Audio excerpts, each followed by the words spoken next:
Hello दोस्तों, स्वागत है आप सभी का हमारे यूट्यूब चैनल विधिकारी में। दोस्तों, इस वीडियो में हम बात करेंगे एविडेंस एक्ट को। यह इस सीरीज का 9वां भाग होगा। अर्थात इसके पहले हम 8 भाग के माध्यम से कुल 400 प्रश्नों को एमसीक्यूज को सॉल्व कर चुके हैं और यह जो है क्रम से हैं। अभी तक हम धारा 133 तक के जो प्रोविजन है वहाँ तक के जो एमसीक्यूज आते हैं उनको कवर किया है। यहाँ हम 134 से आगे बढ़ेंगे और क्रम से एक एक फैक्ट को ध्यान में रखते हुए सभी बातों को स्पष्ट करते हुए हम आगे बढ़ेंगे। यहाँ पर इस सीरीज का उद्देश्य ये है कि आपको एविडेंस एक्ट के अंतर्गत किसी भी एग्जाम में किसी भी प्रकार का अगर प्रश्न पूछता है तो वह आपसे गलत नहीं होना चाहिए। और हम यह दावा करते हैं कि आप अगर यह लगभग 10 पार्ट में होगा और इस सभी पार्ट को अगर आपने कवर कर लिया तो आपको एविडेंस एक्ट के ऊपर एक कंप्लीट कमांड जो है मिल जाएगा। और अगर आपने इसको पूरे सभी पार्ट को व्यवस्थित तरीके से सुन लिया 2-3 बार तो हमारा यह दावा है कि आपको जो मेंस की जो समझ है वह समझ विकसित हो जाएगी। इसके अलावा अगर आप हमसे जुड़ना चाहते हैं डायरेक्ट तो आप इस व्हाट्सएप के माध्यम से हमसे संपर्क कर सकते हैं और इसके माध्यम से आप अपनी पीसीएसजे या एपीओ की जो तैयारी है उसको बेहतर कर पाएंगे और हम इसमें आपको बेहतर तरीके से मदद कर पाएंगे। प्री मेंस इंटरव्यू इस तीनों ही क्रम पर हम आपको जो भी सहायता है वह मुहैया करा पाएंगे और एक बहुत ही कम फीस के माध्यम से आपको जो तैयारी है वह बेहतर हो पाएगी। तो अगर आपको ऐसा महसूस होता है तो आप इस पर व्हाट्सएप जरूर करें और आप हमसे डायरेक्ट जुड़ सकते हैं। तो आप इस जो सीरीज है इस सीरीज को कंप्लीट रूप से देखें और यहाँ पे हम आगे जो है 9वां पार्ट है उसको देखेंगे। इसके अलावा दोस्तों हमारे चैनल विधिकारी पर आपको इससे संबंधित जो पीसीएसजे एपीओ के सिलेबस हैं उससे संबंधित एमसीक्यूज के बेहतरीन जो वीडियो हैं हमने अपने हिसाब से उसको द बेस्ट बनाने की कोशिश किया है। वह अपलोड हैं, आप उनको देख सकते हैं, चाहे वो आईपीसी हो, सीआरपीसी हो, कॉन्ट्रैक्ट हो, कॉन्स्टिट्यूशन हो, टीपीओ हो, टार्ट हो, एडमिनिस्ट्रेटिव लॉ हो या अन्य प्रकार के जो भी हैं। उत्तर प्रदेश, बिहार, झारखंड, छत्तीसगढ़, राजस्थान, मध्य प्रदेश, उत्तराखंड, इन सब जो हिंदी भाषी जो राज्य हैं वहाँ के जो सिलेबस हैं उसके सभी जो सब्जेक्ट हैं उनके एमसीक्यूज हमने उस पर अपलोड किया है। तो आइए अब इस 9वें पार्ट को शुरू करते हैं और यहाँ पर देखते हैं कि एविडेंस एक्ट के अंतर्गत यहाँ से किस प्रकार के प्रश्न महत्वपूर्ण हैं और आपके एग्जाम के लिहाज से पूछे जा सकते हैं। तो इसके अंतर्गत क्वेश्चन है कि साक्ष्य विधि का एक महत्वपूर्ण सिद्धांत है कि साक्ष्य को तौला जाए, गिना नहीं जाना चाहिए। अर्थात यहाँ इसका आशय ये है कि साक्ष्य जो है वह कितना वजनदार है, कितना जो है उसका वजन है कि अगर उसको पेश कर दिया जाता है तो उसके माध्यम से जो विवादक तथ्य है वह साबित हो जाएगा। तो इस बात पर जोर दिया जाना चाहिए, न कि इस बात पर कि हमारे पास कितने प्रकार के एविडेंस हैं या कितने ज़्यादा साक्षी हैं। जितने ज़्यादा साक्षी होंगे उतना जो है साक्ष्य महत्वपूर्ण होगा, ऐसा कोई प्रावधान नहीं है। तो 134 यह प्रावधान करता है कि साक्ष्यों की जो संख्या है वह कोई अपेक्षित नहीं है विधि के द्वारा, वह कुछ भी हो सकते हैं जो कि मामले को प्रमाणित कर सकें। नेक्स्ट क्वेश्चन है, किस निर्णय में सर्वोच्च न्यायालय ने साक्ष्यों को 3 वर्गों में विभाजित किया है। इसमें है पूर्णतया विश्वसनीय, पूर्णतया अविश्वसनीय, न तो पूरी तरह से विश्वसनीय और न ही पूरी तरह से अविश्वसनीय। तो एक केस आया था, इसका नाम है वेदी वेलु थेवर बनाम मद्रास राज्य। यह 1957 का केस है और इसी केस में यहाँ पर साक्ष्यों को 3 भागों में विभाजित किया गया था। हालांकि हम जब 134 को पढ़ते हैं तो वहाँ पर यह बताया गया है कि साक्ष्यों की कोई विशिष्ट संख्या अपेक्षित नहीं है। एक लाइन में एक बता दिया गया है कि किसी मामले में किसी तथ्य को साबित करने के लिए साक्ष्यों की कोई विशिष्ट संख्या अपेक्षित नहीं है। लेकिन इस केस को आप देखेंगे तो इसके अंतर्गत साक्ष्यों के प्रकार बताए गए हैं। 3 प्रकार के साक्षी होते हैं, पूर्णतः विश्वसनीय, पूर्णतः अविश्वसनीय, न तो पूर्णतः विश्वसनीय और न ही पूरी तरह से अविश्वसनीय। नेक्स्ट क्वेश्चन है, भारतीय साक्ष्य अधिनियम में सुसंगतता और ग्राह्यता। यह जो शब्दावली है यहाँ से प्रश्न आपसे भाई कई बार पूछा गया है।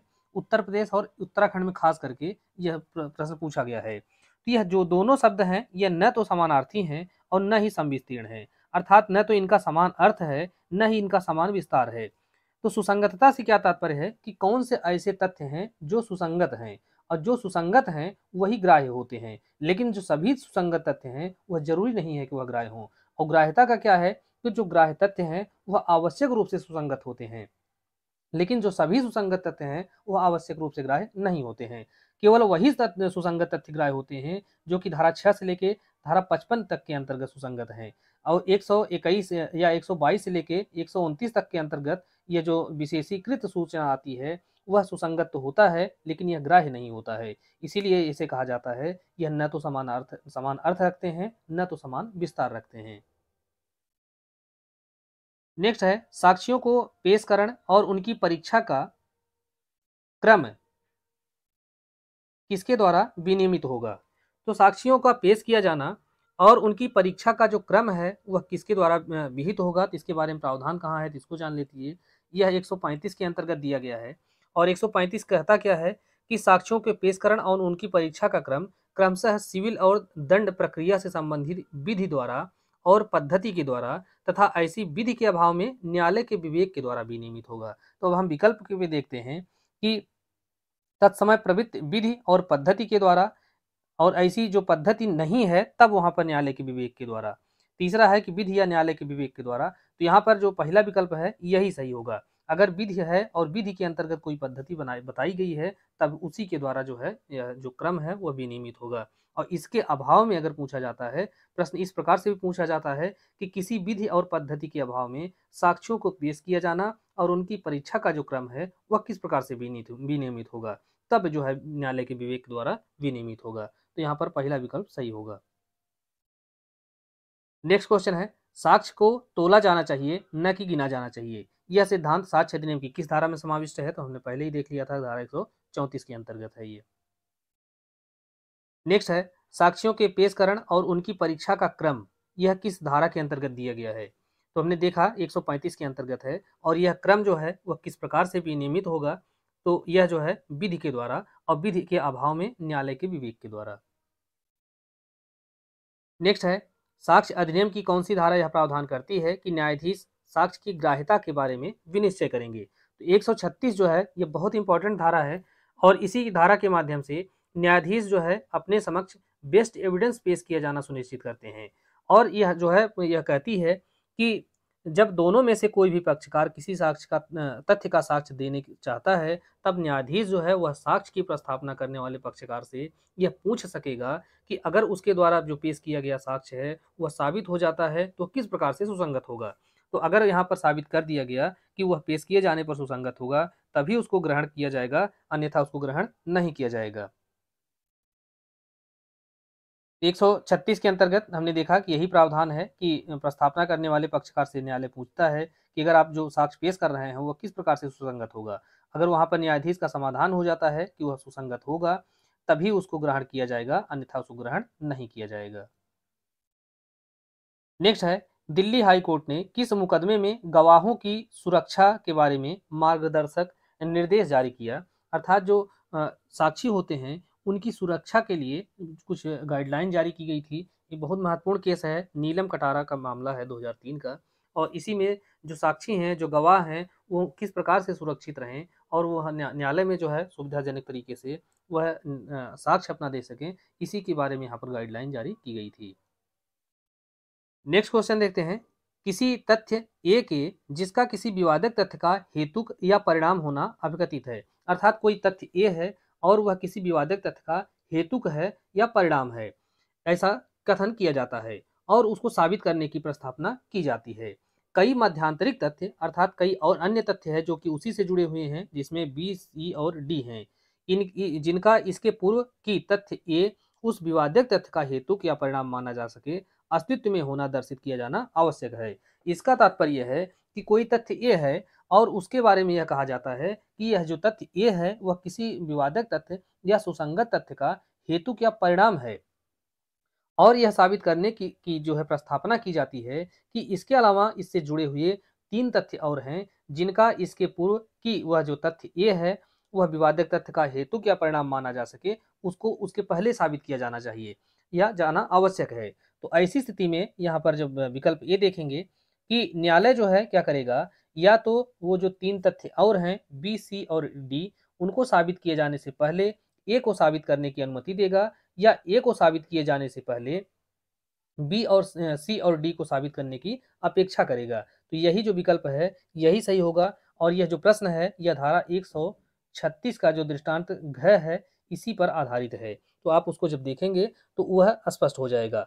अब एक बात और दूसरी बात इसके अंतर्गत यह ध्यान रखिए कि यह जो प्रश्न है यह धारा 136 का जो मुख्य पैराग्राफ है उससे संबंधित नहीं है, बल्कि ये जो तीसरा पैरा है उसी के अंतर्गत आएगा। उसमें यह बताया गया है कि यदि एक अभिकथित तथ्य की सुसंगति अन्य तथ्य के प्रथम साबित होने पर निर्भर है, तो यहाँ पर ए की सुसंगति तब है जबकि बी, सी या डी की साबित हो जाए। तो ऐसी स्थिति में न्यायाधीश अपने विवेकानुसार या तो दूसरे तथ्य के साबित होने से पहले प्रथम तथ्य का साबित करना अनुज्ञात कर सकेगा, या प्रथम तथ्य का साबित किए जाने से पहले द्वितीय तथ्य को साबित किए जाने की अपेक्षा कर सकेगा। तो अर्थात यहाँ पर यह कहा गया या तो ए से पहले बी, सी और डी को साबित किया जाए, या बी, सी और डी के बाद ए को साबित किया जाए, तो यही सी जो है अनुमति दे सकेगा या अपेक्षा कर सकेगा। तो वही बात यहाँ पर है कि यदि एक तथ्य की सुसंगति अन्य के प्रथम साबित होने पर निर्भर है, तो न्यायाधीश अपने विवेकानुसार या तो दूसरे तथ्य के साबित होने से पहले प्रथम तथ्य का साबित किए जाना अनुज्ञात कर सकेगा, या प्रथम तथ्य का साक्ष्य दिए जाने से पहले द्वितीय साक्ष्य का दिए जाने की अपेक्षा कर सकेगा। नेक्स्ट क्वेश्चन है, मुख्य परीक्षा क्या होती है? अब देखिए, परीक्षा के संदर्भ में जो प्रावधान है वह धारा 137 के अंतर्गत दिया गया है, और 137 के अंतर्गत तीन प्रकार की परीक्षाओं की बात की गई है: मुख्य परीक्षा, प्रति परीक्षा और पुनः परीक्षा। तो जो इसका पहला पैराग्राफ है उसके अंतर्गत मुख्य परीक्षा के बारे में बात की गई है, और यह बताया गया है कि किसी साक्षी की उस पक्षकार के द्वारा जो कि उसको बुलाता है, उसको जो परीक्षा होती है वह क्या कहलाती है? तो उसे ही मुख्य परीक्षा कहा जाता है। तो साक्षी की उस पक्षकार के द्वारा जिसने उसको बुलाया है और वह खुद ही अपने साक्षी से की परीक्षा करता है, उसे ही मुख्य परीक्षा कहते हैं। आगे देखते हैं, प्रतिवादी द्वारा ली जाने वाली जो परीक्षा है उसको क्या कहा जाता है? तो धारा 137 का जब दूसरा पैराग्राफ देखते हैं तो उसके अंतर्गत क्रॉस एग्जामिनेशन या प्रति परीक्षा, जिसको बोलचाल में जिरह कहा जाता है, इसके संदर्भ में प्रावधान किया गया है। अब प्रति परीक्षा क्या होती है कि प्रतिपक्षी अर्थात विरोधी पक्षकार के द्वारा अगर कोई परीक्षा की जाती है तो उसको जो है प्रति परीक्षा कहा जाता है, अर्थात यह प्रतिवादी द्वारा ली जाती है। इसके बाद है कि प्रति परीक्षा, इसका क्या उद्देश्य है? चूंकि प्रति परीक्षा जो है एक महत्वपूर्ण टॉपिक है, यहाँ से जो है आपसे कई बार जो प्रश्न है अलग अलग तरीके से पूछे जाते हैं कि प्रति परीक्षा कौन हो ले सकता है, इसका उद्देश्य क्या होता है, यह कब ली जाती है, सूचक प्रश्न कब पूछे जा सकते हैं, तो या परीक्षाओं का क्रम है यह कैसे होगा, तो ये कई प्रकार के जो प्रश्न है यहाँ से पूछे जाते हैं। तो प्रति परीक्षा का जो उद्देश्य है यहाँ पूछ रहा है कि उद्देश्य इसका क्या होता है। देखिए, साक्षी एक व्यक्ति ए है और दूसरा जो प्रतिवादी है वह बी है।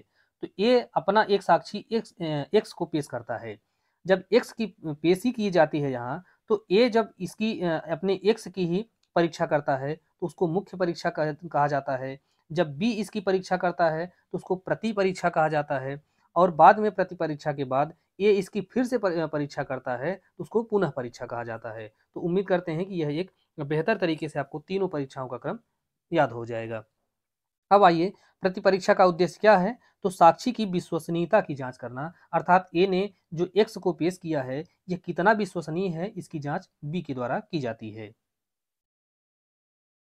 नेक्स्ट है, प्रति परीक्षा का उद्देश्य क्या है? तो वही प्रश्न रिपीट हो गया है, साक्षी की विश्वसनीयता की जांच करना।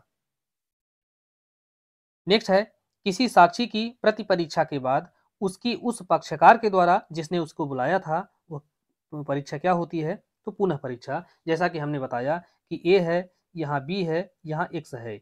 ए अपना एक साक्षी पेश करता है एक्स को और इसकी परीक्षा करता है तो उसको मुख्य परीक्षा। बी जब इसकी परीक्षा करता है तो उसको प्रति परीक्षा। अब बी के प्रति परीक्षा करने के बाद ए उसका फिर से परीक्षा करता है, उसे ही पुनः परीक्षा कहा जाता है।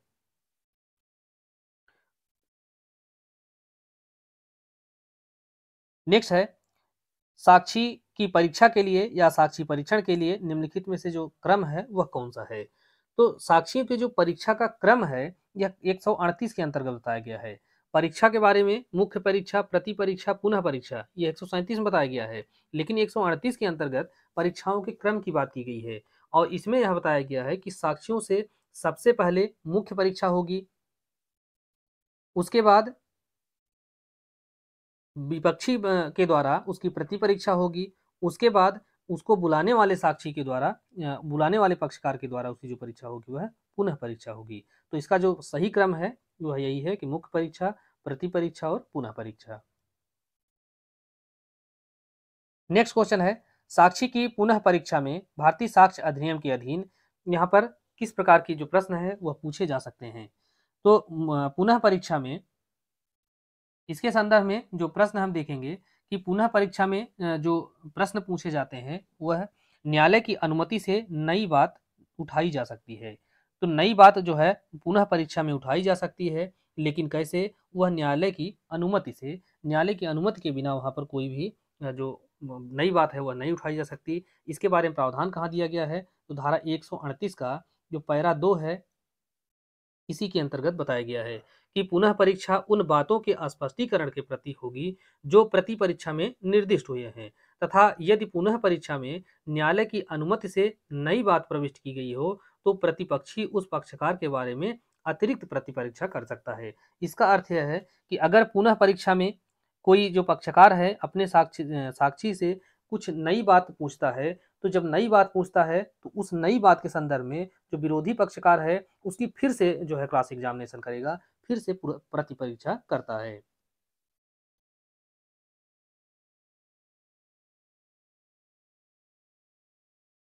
नेक्स्ट क्वेश्चन है, किसी दस्तावेज को पेश करने के लिए सम्मानित व्यक्ति दस्तावेज पेश करता है तो ऐसी स्थिति में उसका परिणाम क्या होगा? अर्थात कोई साक्षी है और उसको कोई दस्तावेज पेश करने के लिए समन किया जाता है, तो ऐसी स्थिति में वहां पर विकल्प क्या होगा कि ऐसा जो सम्मानित व्यक्ति है वह साक्षी हो जाता है। यह गलत है, क्योंकि कोई दस्तावेज पेश करने मात्र के कारण साक्षी नहीं हो जाता है। दूसरा है कि उसकी प्रति परीक्षा उभय पक्षों के द्वारा की जा सकती है, तो यह भी गलत है, क्योंकि उसकी प्रति परीक्षा नहीं की जा सकती।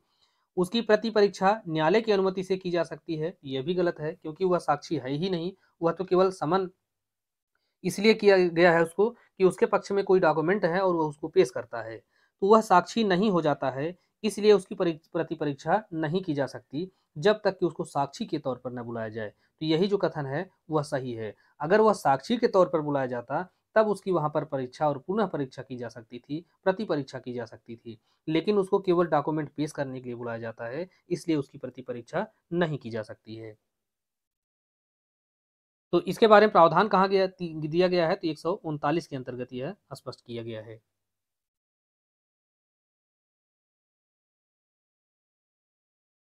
नेक्स्ट है, प्रति परीक्षा के संबंध में निम्नलिखित में से कौन सा कथन सही है? तो प्रति परीक्षा के संदर्भ में पूछ रहा है कि कौन सा कथन सही है। पहला है, सील का साक्ष्य देने वाले साक्षियों की प्रति परीक्षा की जा सकेगी। तो यह कथन बिल्कुल सही है। इसके बारे में प्रावधान 140 के अंतर्गत दिया गया है, और 140 क्या कहता है कि सील का साक्ष्य देने वाले साक्षियों की प्रति परीक्षा और पुनः परीक्षा, तो प्रति परीक्षा प्लस पुनः परीक्षा, यह दोनों ही परीक्षाएं की जा सकती हैं 140 के अनुसार। नेक्स्ट है, भारतीय साक्ष्य अधिनियम की किस धारा में सील का साक्ष्य देने वाले साक्षी की प्रति परीक्षा और पुनः परीक्षा संबंधित प्रावधान दिया गया है? तो हमने देखा था 140 के अंतर्गत। नेक्स्ट है, भारतीय साक्ष्य अधिनियम के अधीन सूचक प्रश्न को किस धारा में परिभाषित किया गया है? तो सूचक प्रश्न, जिसे लीडिंग क्वेश्चन कहा जाता है, इसके बारे में जो प्रावधान है 141 के अंतर्गत दिया गया है। और सूचक प्रश्न होता क्या है कि ऐसा प्रश्न जो उस उत्तर को सुझाता है जिसे पूछने वाला व्यक्ति पाने की उम्मीद रखता है, और जो इसे सूचक प्रश्न कहा जाता है। एक बात और इसको जानिए कि सूचक प्रश्न का जो उत्तर होता है सदैव हाँ या ना में दिया जाता है, केवल हाँ या केवल ना में जो है जवाब दिया जाता है। तो जैसे आपका नाम मोहनदास है या नहीं है, तो आप केवल हाँ या नहीं कहेंगे, तो यह क्या हो गया? सूचक प्रश्न हो गया 141 के अंतर्गत। और यह 142 में बताया गया है इसे कब नहीं पूछना चाहिए।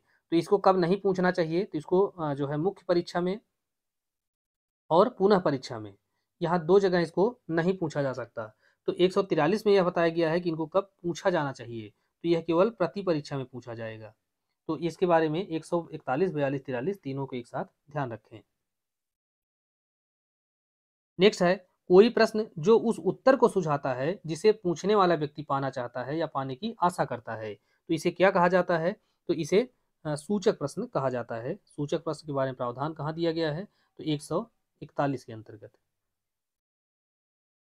नेक्स्ट क्वेश्चन है, भारतीय साक्ष्य अधिनियम की किस धारा के अंतर्गत यह प्रावधान है कि सूचक प्रश्न मुख्य परीक्षा में या पुनः परीक्षा में यदि विरोधी पक्षकार द्वारा आक्षेप किया जाता है तो न्यायालय की अनुमति के बिना नहीं पूछे जाने चाहिए। तो हमने 142 को देखा था, तो 142 के अंतर्गत जो प्रावधान है वह यह है कि सूचक प्रश्न कब नहीं पूछा जाना चाहिए। तो सूचक प्रश्न जो है वह मुख्य परीक्षा में या पुनः परीक्षा में नहीं पूछा जा सकता, लेकिन अगर वहां पूछा जा सकता है और विरोधी पक्षकार के द्वारा वहां पर विरोध किया जाता है या आक्षेप किया जाता है, तो ऐसी स्थिति में वहां पर केवल और केवल न्यायालय की अनुमति से ही जो है मुख्य परीक्षा और पुनः परीक्षा में सूचक प्रश्न पूछा जा सकता है, अन्यथा वह केवल और केवल प्रति परीक्षा में पूछा जाएगा। तो ऐसा जो प्रावधान है 142 में दिया गया है। नेक्स्ट है भारतीय साक्ष्य अधिनियम के अधीन सूचक प्रश्न सामान्यतः पूछा है कि सामान्यतः कहाँ पूछे जा सकते हैं। तो सूचक प्रश्न जो है सामान्यतः जो है 143 के अंतर्गत प्रति परीक्षा में पूछे जा सकते हैं। नेक्स्ट है लेखबद्ध विषयों के बारे में मौखिक साक्ष्य साक्ष्यों की परीक्षा के दौरान भारतीय साक्ष्य अधिनियम की किस धारा के अनुसार दिया जा सकेगा। तो लेखबद्ध विषयों के बारे में जो साक्ष्य होता है वह धारा 144 के अनुसार दिया जा सकता है। तो इस नेक्स्ट क्वेश्चन है भारतीय साक्ष्य अधिनियम की धारा 145 के तहत एक साक्षी की पूर्व में लिखित कथन के बारे में प्रति परीक्षा की जा सकती है। तो किस प्रकार से प्रति परीक्षा की जा सकती है, 145 के अंतर्गत प्रावधान है और इसमें यह बताया गया है कि उसको साबित किए बिना और वह जो लेख है, वह जो डॉक्यूमेंट लिखित कथन है, उसको साक्षी को दिखाए बिना जो है उसकी प्रति परीक्षा की जा सकती है। अब इसमें जो है क्या बताया गया है कि किसी साक्षी की उन पूर्वतन कथनों के बारे में जो उसने लिखित रूप में दिए हैं या लिखित रूप में किए हैं जो प्रश्नगत बातों से सुसंगत हैं, ऐसा लेख उसको दिखाए बिना या ऐसा लेख साबित हुए बिना प्रति परीक्षा उसकी की जा सकती है। नेक्स्ट क्वेश्चन है भारतीय साक्ष्य अधिनियम की कौन सी धारा प्रति परीक्षा में विधिपूर्ण प्रश्न पूछे जा सकेंगे इसका प्रावधान करती है। तो प्रति परीक्षा में विधिपूर्ण प्रश्न के बारे में प्रावधान 146 करती है। इसमें यह बताया गया है कि जो ऐसे प्रश्न पूछे जा सकते हैं जिनकी जो प्रवृत्ति है उसकी सत्यवादिता परखने की है, अर्थात जो साक्षी है वह सही बोल रहा है या झूठ बोल रहा है इसको चेक करने की, या यह पता लगाने की कि वह कौन है और जीवन में उसकी क्या स्थिति है, उसके सील को दोष लगाकर उसकी विश्वसनीयता को धक्का पहुंचाने वाले जो प्रश्न हैं वह भी पूछे जा सकते हैं, चाहे उसका उत्तर उसको अपराध में फंसाने की प्रवृत्ति ही क्यों न रखता हो। नेक्स्ट है प्रति परीक्षा में कौन से विधिपूर्ण प्रश्न पूछे जा सकते हैं। तो 146 के अंतर्गत हमने देखा कि प्रति परीक्षा में विधिपूर्ण प्रश्न पूछे जा सकते हैं। तो जो है इसमें 3 प्रकार के जो प्रश्न हैं वह पूछे जा सकते हैं। पहला उसकी सत्यवादिता परखने वाली जो प्रश्न है, दूसरा यह पता लगाने वाला प्रश्न कि वह कौन है, तीसरा उसके सील को दोष लगाकर उसकी विश्वसनीयता को धक्का पहुंचाने के लिए आशयित कोई प्रश्न है। तो यह सभी जो प्रश्न है वह 146 के तहत पूछे जा सकते हैं और इनको विधिपूर्ण प्रश्न कहा जाता है। नेक्स्ट क्वेश्चन है भारतीय साक्ष्य अधिनियम की धारा 146 का जो परंतुक है उसको कब प्रतिस्थापित किया गया, अर्थात उसको कब संशोधन किया गया। तो उसके अंतर्गत संशोधन जो है 2013 में किया गया, उसके बाद 2018 में भी जो दांडिक भी संशोधन हुआ है उसमें भी किया गया। और यहाँ पर आपसे ये विकल्प के ऊपर डिपेंड करेगा कि जो विकल्प है वह कौन सा होगा। तो 2013 और 2018 इन दोनों ही वर्षों में इसको संशोधन किया गया, लेकिन अगर प्रतिस्थापित की बात की जाती है तो प्रतिस्थापित जो है यह 2013 में किया गया है और 18 में क्या हुआ है इसमें संशोधन किया गया है। तो संशोधन करके क्या किया गया, तो उसके अंतर्गत धारा 376 डी के बाद डी ए डी बी को जोड़ा गया है और 376 ए के बाद 376 ए बी जोड़ा गया है।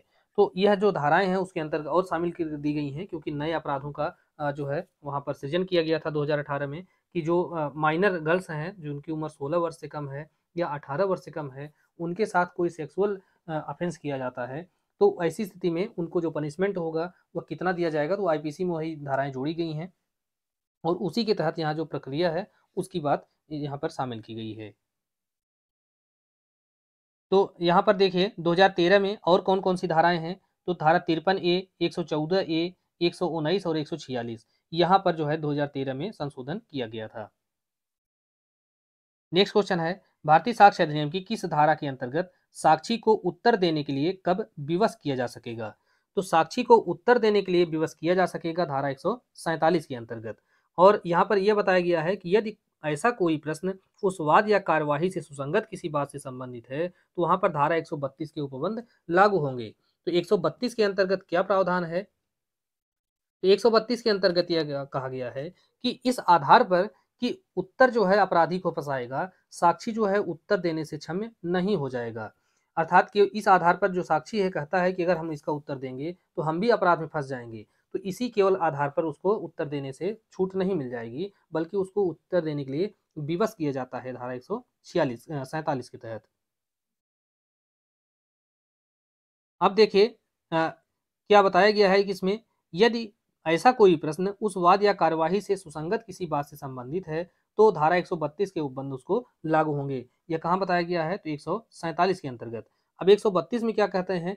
क्या प्रावधान है कि इस आधार पर कि उत्तर उसको अपराध में फंसाएगा, साक्षी उत्तर देने से क्षम्य नहीं हो जाएगा। अब इसका एक परंतुक दिया गया है, तो परंतुक जब देखेंगे कि परंतु ऐसा कोई भी उत्तर जिसे देने के लिए कोई साक्षी विवश किया जाएगा उसे गिरफ्तारी या अभियोजन के अधीन नहीं करेगा, और न ही ऐसा उत्तर देने से वह मिथ्या साक्ष्य देने के लिए उसके ऊपर कोई दंडिक कार्यवाही चलाई जाएगी। यह जो प्रावधान है कहाँ दिया गया? तो 132 का जो परंतुक है इसके अंतर्गत। नेक्स्ट क्वेश्चन है, भारतीय साक्ष्य अधिनियम में उस विषय से संबंधित प्रश्न जो कि वाद या कार्यवाहियों में सुसंगत नहीं है यह भी पूछे जा सकते हैं, तो किस धारा के अंतर्गत पूछे जा सकते हैं? तो यह धारा 148 के अंतर्गत पूछे जा सकते हैं।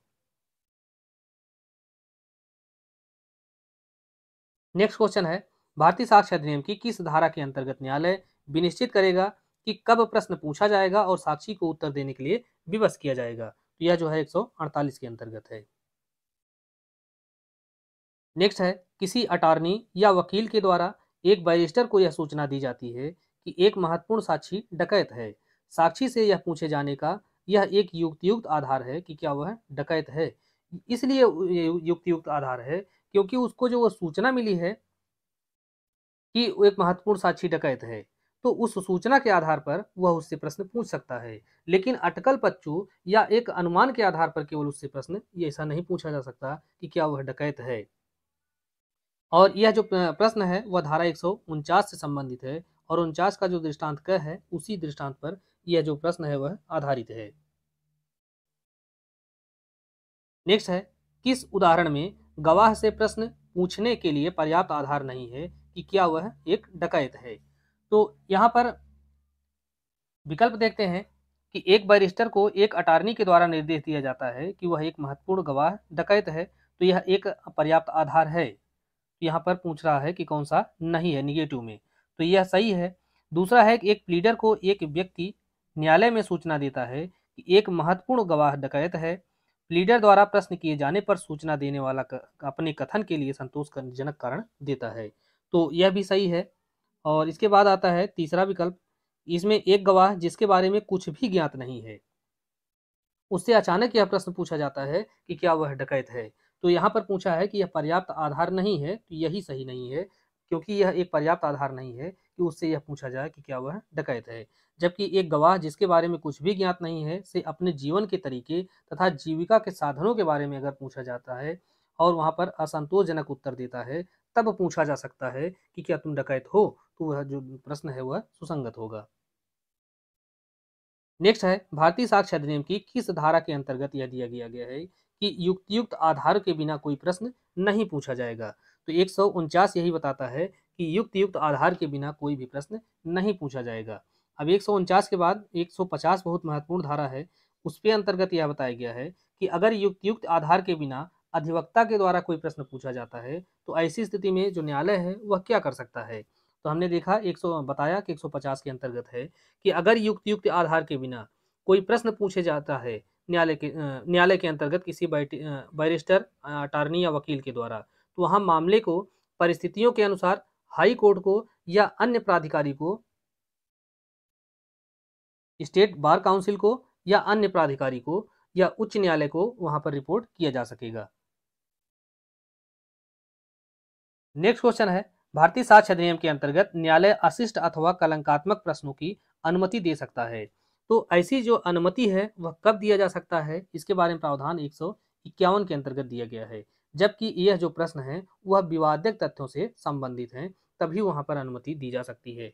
तो 151 के प्रावधान यही कहते हैं कि न्यायालय किन्हीं प्रश्नों का या पूछताछों का जिन्हें वह अशिष्ट या कलंकात्मक समझता है, तो चाहे ऐसे प्रश्न या या जांच न्यायालय के समक्ष प्रश्नों को कुछ प्रभावित करने की प्रवृत्ति रखते हों, उनको निषेध कर सकता है। लेकिन जब तक कि वे विवादित तथ्यों या उन विषयों से संबंधित न हो जिनका ज्ञात होना अवधारित करने के लिए आवश्यक है।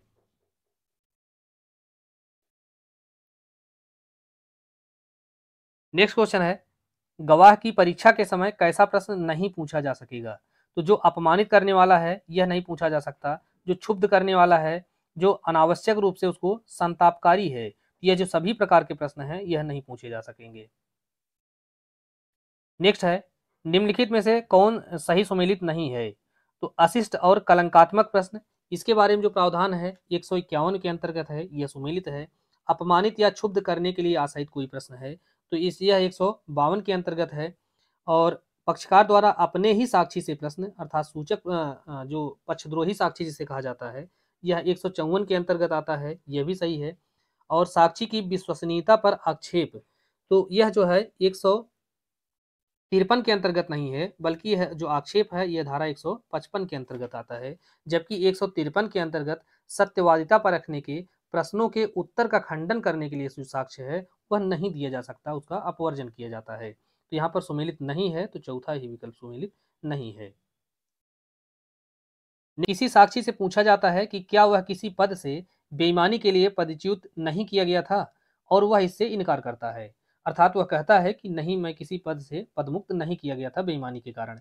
यह दर्शित करने के लिए साक्षी दिया जाता है कि वह बेईमानी के लिए पदच्युत किया गया था। तो ऐसा जो साक्ष्य होगा क्या होगा, वह अग्राह्य होगा। और इसके बारे में जो प्रावधान है धारा 153 के अंतर्गत दिया गया है। और 153 का जो दृष्टांत ख है, इसी दृष्टांत पर यह जो प्रश्न है वह आधारित है।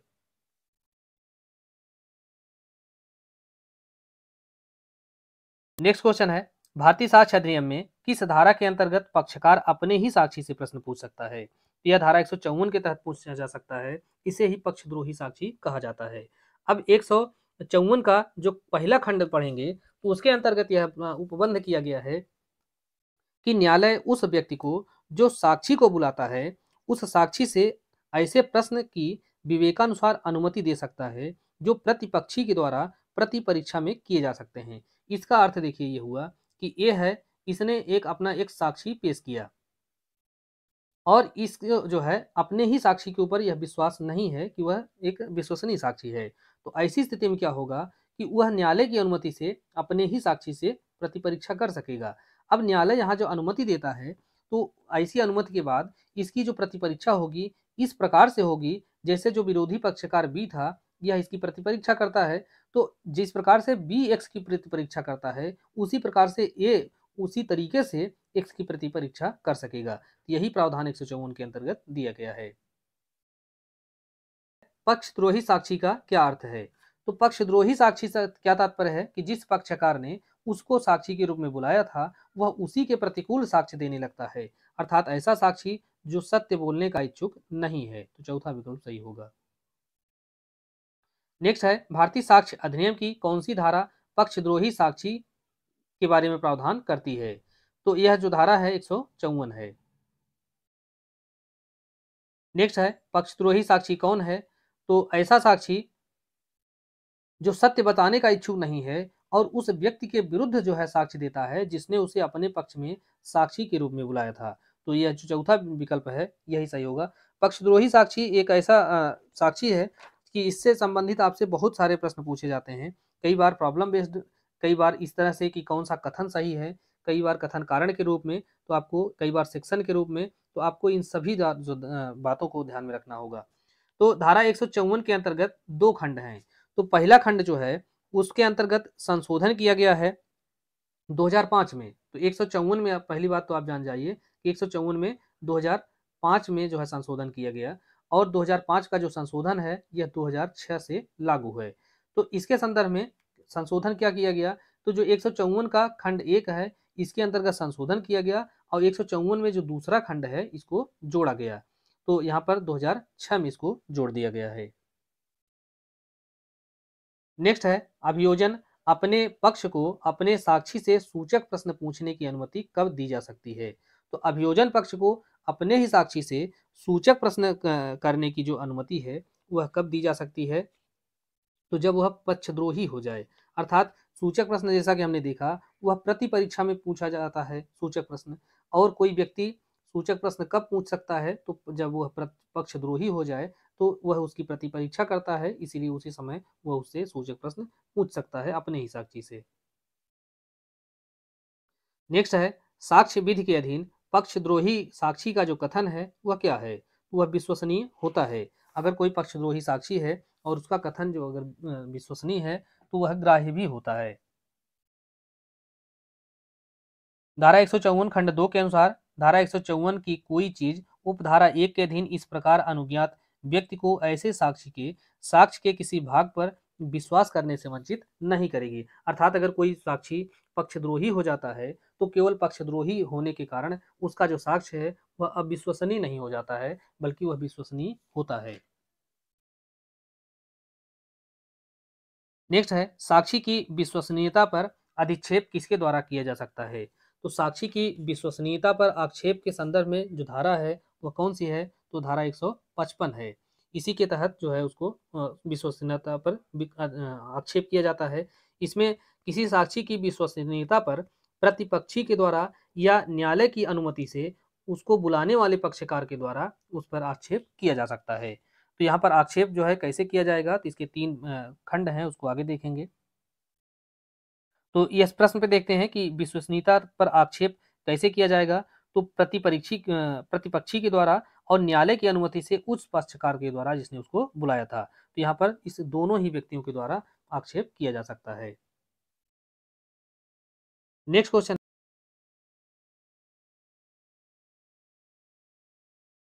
है, ख की हत्या के लिए क पर आरोप है। ग एक साक्षी है और कहता है कि ख ने मरते समय कहा था कि क ने ख को वह घाव किया था जिससे वह मर गया।